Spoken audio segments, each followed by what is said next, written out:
Hello friends, नमस्ते। Select IQ में आपका एक बार फिर से स्वागत है। कैसे हैं आप? हम उम्मीद करते हैं आप स्वस्थ होंगे, मस्त होंगे और मौसम का आनंद ले रहे होंगे। जैसा कि सावन मास चालू हो गया है, आप सभी को ढेर सारी शुभकामनाएं। भगवान शिव आप लोगों पे कृपा बनाए रखें। तो आज का हमारा जो टॉपिक होने वाला है, जैसा कि थंबनेल देख के आप लोग समझ ही गए होंगे, हम बीते जो सप्ताह हुआ है उसका पूरा पूरा हम लोग यहाँ पे एनालिसिस करेंगे। उसके क्वेश्चन देखेंगे जो करंट अफेयर से रहे हैं, और उसके जो बैकग्राउंड भी क्वेश्चन भी रहते हैं जो उसको भी हम लोग चर्चा करेंगे। तो आइए चलते हैं हम लोग इस वीकली जो सारी करंट अफेयर्स हुई हैं उनके जो पॉइंट टू पॉइंट रहते हैं उन्हीं को हम लेके आते हैं, ताकि आपका स्टैटिक जीके और करंट अफेयर्स दोनों अच्छे से क्लियर हो सके। तो चलो शुरुआत करते हैं साथियों। चार टॉपिक यहाँ पे अभी लिए हैं, अभी और दो चार टॉपिक है हमारे पास, उनको भी कर लेंगे कंसल्ट, लेकिन अभी फिलहाल के लिए इतना ही हम लोग स्टार्ट करते हैं। तो पहला जो टॉपिक है यहाँ पे वो लिखा गया है यहाँ पे, पंजाब राज्य एआई को स्कूल में शामिल कर लिया। समझ में आया? नहीं समझ में आया? बताते हैं। पंजाब एक पहला ऐसा राज्य बन गया साथियों जो क्लास एक से लेके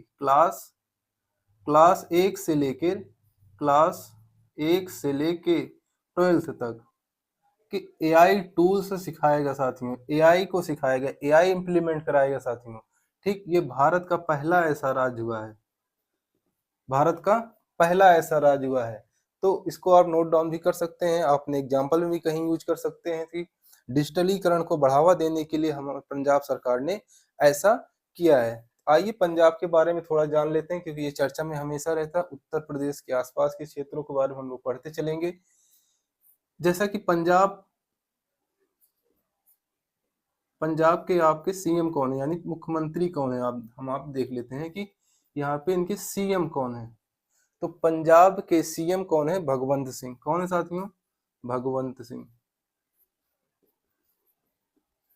और यहाँ के गवर्नर कौन है? राज्यपाल। राज्यपाल। हमने आपसे कहा कि हम करंट भी करेंगे और उन बिंदुओं पर भी चर्चा करेंगे जो उसके स्टैटिक जीके जीएस को हमारे इम्प्लीमेंट करे और अच्छे से उसकी भी तैयारी होती चले।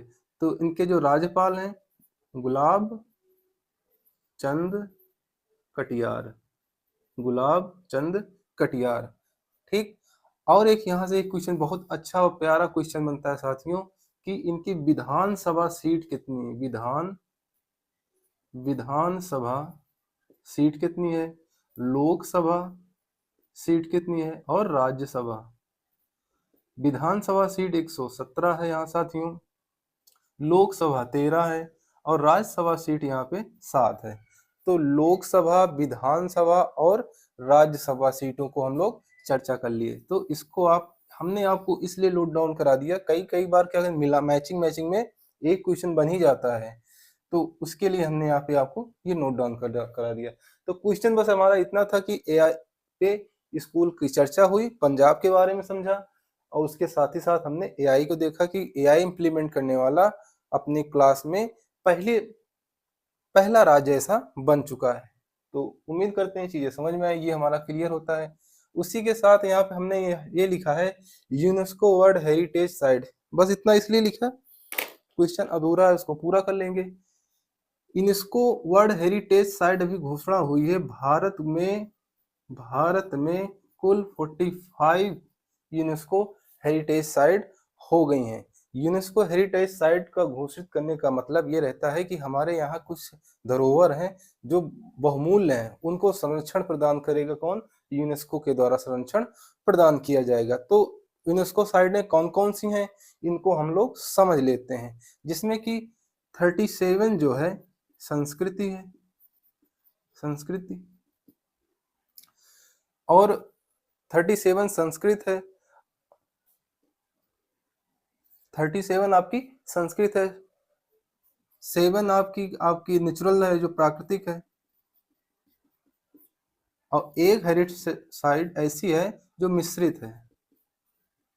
अब आप कहेंगे वर्तमान में 45 जो हेरिटेज साइट घोषित की गई वो कौन है? सभी को पता होगा, काफी चर्चा में रहा है।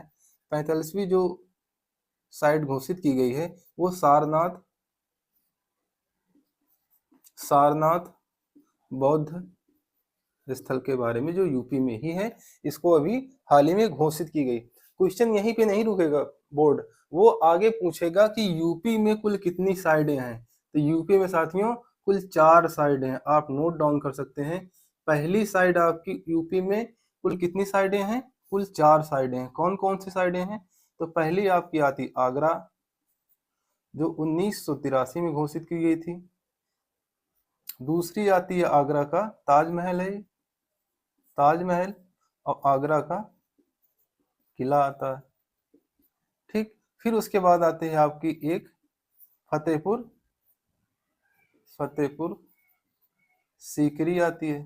ठीक, फिर चौथी आपकी आती जो अभी हाल ही में घोषित की गई साथियों, सारनाथ, सारनाथ का बौद्ध स्तूप। अब एक क्वेश्चन यहाँ पे ये बनेगा कि हमने यूपी के बारे में जान लिया, अब ये यहाँ पे एक क्वेश्चन बनेगा कि बौद्ध साइट घोषित की गई, तो भारत में कुल कितनी बौद्ध साइटें ऐसे घोषित की गई, तो भारत में कुल 4 बौद्ध साइटें ऐसे घोषित की गई। वो कौन कौन सी है, तो पहला आपका बौद्ध विहार मंदिर, बौद्ध विहार मंदिर जो गया में पाया जाता है। दूसरा आपका आता सांची का, सांची का स्तूप। ठीक, और तीसरा आपका जो साथियों पाया जाता है वो नालंदा, नालंदा। ठीक, और चौथा आपका जो अभी हाल ही में घोषित की गई जिसे हम सारनाथ कहते हैं, सारनाथ का बौद्ध स्थल। ये आप नोट कर लेना, यहाँ से एक क्वेश्चन आपके एग्जाम में बनने वाला है। ठीक, अब यूनेस्को के बारे में जान लेते हैं साथी। यूनेस्को क्या है, यूनेस्को की स्थापना हुई थी 1945 में। इसका हेडक्वार्टर कहाँ पे है, हेडक्वार्टर इसका पेरिस में है। कहाँ पे साथियों, पेरिस फ्रांस में पाया जाता है। कहाँ पे साथियों, पेरिस फ्रांस में पाया जाता है। यूनेस्को, यूनेस्को को आप अगर फुल फॉर्म देखेंगे, United Nation educational scientific and cultural organization, आप नोट कर सकते हैं। एजुकेशन, साइंटिफिक और कल्चरल, कल्चरल, आप एजुकेशन याद रखना, साइंटिफिक कल्चरल ऑर्गेनाइजेशन, बस इतना याद करना, एजुकेशनल इसको आप याद रखना। ठीक, तो ये हेरिटेज साइट के बारे में हमने आपको थोड़ी सी जानकारी दी, जिससे आपकी जो स्टैटिक जीके रही, जीके जीएस रही, वो भी क्लियर हो गई, और उसके साथ साथ जो करंट की बातें रही उसको भी हमने आपको क्लियर कर दिया कि सारनाथ को 45वीं बौद्ध जो यूनेस्को हेरिटेज साइट घोषित किया गया है। ठीक साथियों, अभी कॉमनवेल्थ गेम का आयोजन चल रहा है ग्लासगो में। कहाँ चल रहा है, ग्लासगो में। ये कॉमनवेल्थ गेम अब 2026 में अभी चल रहा है। इसके साथ ही साथ जब चीजें क्लियर हो जाए, पूरा गेम हो जाएगा, तो हम लोग इसके एक वीडियो में पूरा देख लेंगे कि कौन भारत में कितने स्वर्ण पदक आए, कितने रजत पदक आए, कितने कांस्य पदक आए, कौन खिलाड़ी कितना श्रेष्ठतम रहा यहाँ पे, ये सब समझ लेंगे। मीराबाई चानू भारोत्तोलन में अभी गोल्ड मेडल लेके आई हैं। पहला जो गोल्ड मेडल आया है भारोत्तोलन में, मीराबाई चानू लेके आई, मीराबाई चानू। मीराबाई चानू पिछले 3 खेलों में लगातार अपना ये स्थान बनाए रखी हैं, जिसमें उन्होंने 2018, 2022, 2026 3 लगातार इन्होंने अभी तक ये अपना स्थान बरकरार रखी हैं। 2018 से 2018, 2022 और 2026। एक पैरा एथलीट थी, उन्होंने भी एक क्या कहते हैं, बड़ा आपने नाम सुना होगा, बहुत ही चर्चित एथलीट थी, उन्होंने खिलाड़ी थी, उन्होंने स्वर्ण पदक लेके आई, जिनका नाम है शर्मिला धनखड़, शर्मिला धनखड़, जिनका नाम शर्मिला धनखड़ है। वो गोला वोला फेंका जाता है उसमें ये नाम अपना लेके आई हैं। अब जान लेते हैं कि मणिपुर के पीएम और उनके गवर्नर कौन है। तो मणिपुर के आप, क्योंकि मीराबाई चानू कहाँ की हैं साथियों, मणिपुर की। हम आपको थोड़ी थोड़ी जानकारी इसलिए देते चल रहे हैं क्योंकि आपको चीजें क्लियर हो जाए, ताकि आप क्या कहते हैं अलग से ये ना पढ़ना पड़े। चीजें अगर रिकॉल होती रहती हैं तो ज्यादा राज्यपाल वगैरह पूछ लेता है कहीं ना कहीं।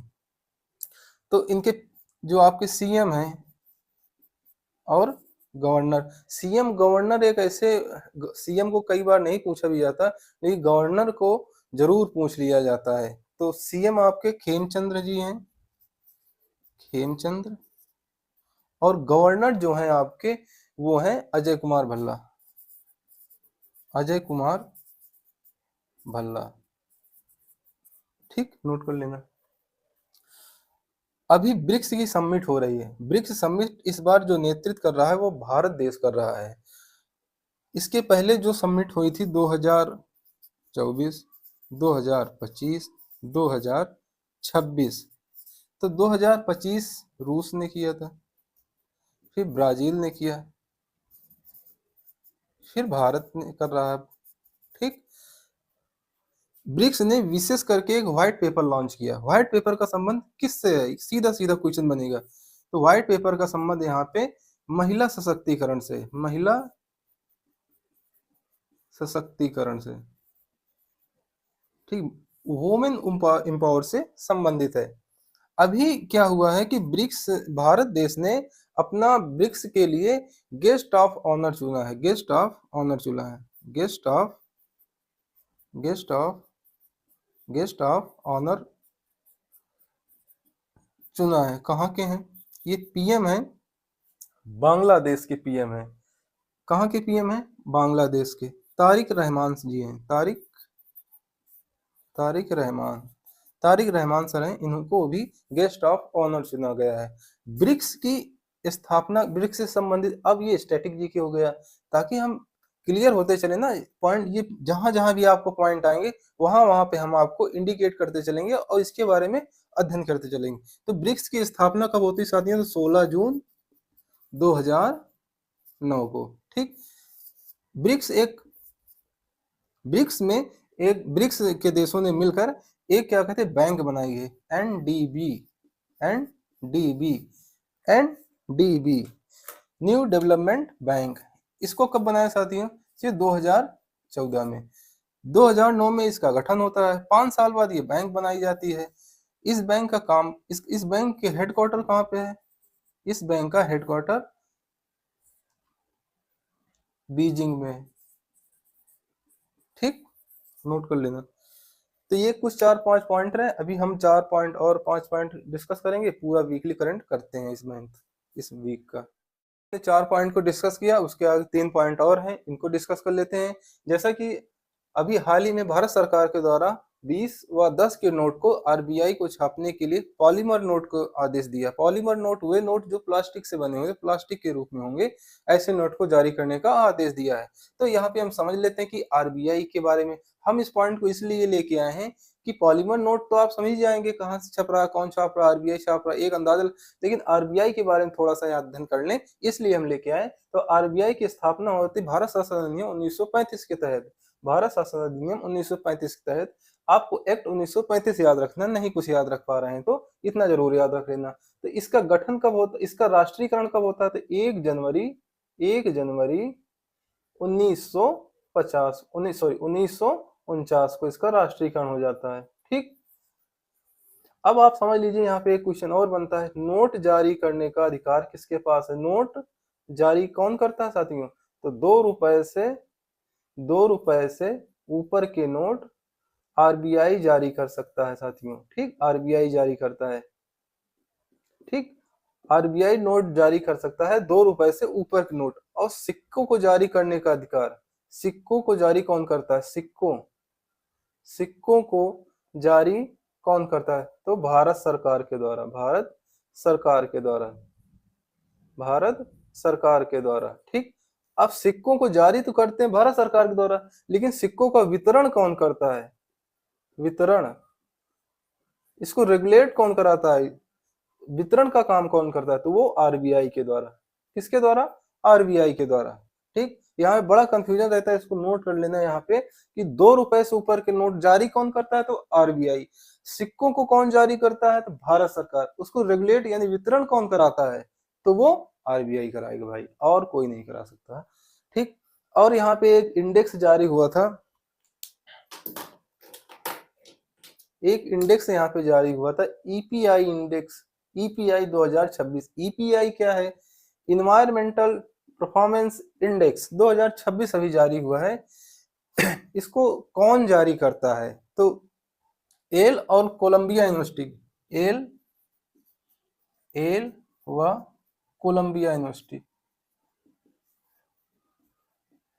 इसका उद्देश्य क्या है?